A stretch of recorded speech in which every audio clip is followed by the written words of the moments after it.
पूरी दुनिया में पक्षियों की 10,000 से भी ज्यादा प्रजातियां पाई जाती है।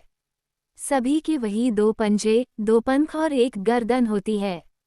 लेकिन इन्हीं में से एक ऐसा पक्षी है जिसकी एक अलग की पहचान है, जो आसमान का सीना चीर के हजारों मीटर ऊपर 120 किलोमीटर प्रति घंटा की रफ्तार से उड़ता है, जो खुद के कई गुना अधिक वजन के शिकार को भी अपने पंजों पे दबोचकर उड़ जाता है, और इसीलिए उसे पक्षियों का राजा कहा जाता है, जिसे हम बाज के नाम से जानते हैं। और एक बाज इतना ऊंचा मुकाम हासिल करता है अपनी ट्रेनिंग और अपनी पुनर्जन्म की वजह से।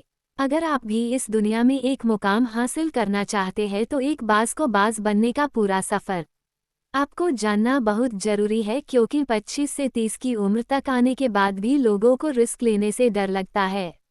लेकिन एक बाज की जीवन की शुरुआत ही रिस्क से होती है। जिस उम्र में बाकी पक्षियों के बच्चे सिर्फ ची ची करना सीखते हैं, उस उम्र में एक मादा बाज अपने बच्चों को पंजों में दबोचकर हज़ारों मीटर आसमान की ऊंचाइयों में उड़ जाती है, उसे ये बताने के लिए कि तेरा जन्म आसमान का सीना चीर के सबसे ऊपर उड़ने के लिए हुआ है। तेरा जन्म पंछियों का बादशाह बनने के लिए हुआ है। जमीन से हज़ारों मीटर ऊपर ले जाकर मादा बाज अपने पंजों से उसे छोड़ देती है, और यहीं से शुरू होती है उसकी हाई रिस्क ट्रेनिंग। वो चूजा जमीन की तरफ तेजी से गिरने लगता है, थोड़ा नीचे आता है तो उसके पंख खुलने लगते हैं। नीचे आते आते वो अपने पंख फड़फड़ाने लगता है, लेकिन वो अभी तक उड़ना नहीं सीखा है। वो ज़मीन से कुछ ही ऊपर होता है, ऐसा लगता है कि कुछ ही सेकंड में उसका जीवन समाप्त हो जाएगा। लेकिन अचानक एक पंजा उसे अपने गिरफ्त में लेता है और वापस आसमान में उड़ जाता है। वो पंजा होता है उसकी माँ का, जो उसके पीछे उड़ रही थी। उसकी ये ट्रेनिंग तब तक चलती रहती है जब तक वो उड़ना नहीं सीख जाता है। इतनी हाई रिस्क ट्रेनिंग होने के बाद इस दुनिया को एक बाज मिलता है बारिश के वक्त। जब सारे पक्षी आश्रय की तलाश करते हैं, तब यही बाज उसी बारिश में आसमान को चीरते हुए ऊपर निकल जाता है और बादल से कहता है, तू बरस ले, कितना बरसेगा, और फिर नीचे आकर चैलेंज करता है।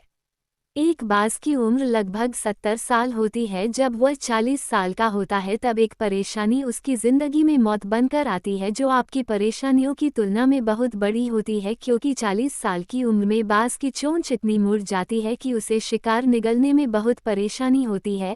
उसके पंख भारी हो जाते हैं, छाती से चिपकने लगते हैं, जिससे उड़ना बहुत मुश्किल हो जाता है। उसके पंजे लंबे और लचीले हो जाते हैं, जिससे वो शिकार को सही से नहीं पकड़ पाता। अब उस बाज के पास सिर्फ 3 रास्ते होते हैं। 1. वो अपने शरीर त्याग सकता है। 2. गिद्ध की तरह छोड़े हुए भोजन पे निर्भर हो जाए।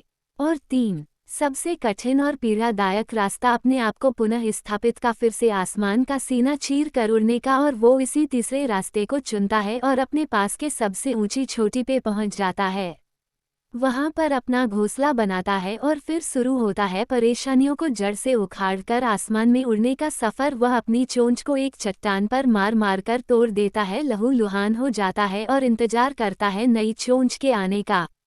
उसके बाद अपनी नई चोंच से अपने पंजों को काट देता है और फिर इंतजार करता है नए पंजों के उगाने का। उसके बाद वह अपने एक एक पंख को अपने शरीर से अलग करता है और फिर इंतजार करता है नए पंख उगाने का, और इस प्रक्रिया में उसे समय लगता है पूरे 5 महीने का। इन 5 महीनों के कड़ी तपस्या से एक बाज का पुनः जन्म होता है। वो फिर से तैयार हो जाता है आसमान का सीना चीर कर उड़ने के लिए। जो 3 रास्ते बाज के पास थे, वही 3 रास्ते आपके पास होते हैं। लेकिन कुछ लोग पहले रास्ते को चुनते हैं और परेशानियों के तले दबकर सुसाइड कर लेते हैं। ज्यादातर लोग दूसरे रास्ते को चुनते हैं। वो परेशानियों का बोझ पड़ते ही अपने लक्ष्य को छोड़कर एक नॉर्मल लाइफ जीने लगते हैं। और कुछ वो लोग भी होते हैं जो इस परेशानियों को लात मारकर अपनी मेहनत के दम पर बाज की तरह आसमान की बुलंदियों को छूते हैं। दोस्तों, बाज की यह ट्रेनिंग हमें बहुत बड़ी सीख देती है कि अगर रिस्क लेना पड़े तो लो कि अपने फील्ड में अपने आप को इतना ट्रेंड कर लो कि उस फील्ड में आपसे ऊपर उड़ने के बारे में सोचकर लोगों के पसीने छूट जाए, तभी आप अपने फील्ड के बादशाह कहलाओगे। दोस्तों, अगर आपको हमारी वीडियो अच्छी लगी तो सब्सक्राइब करें।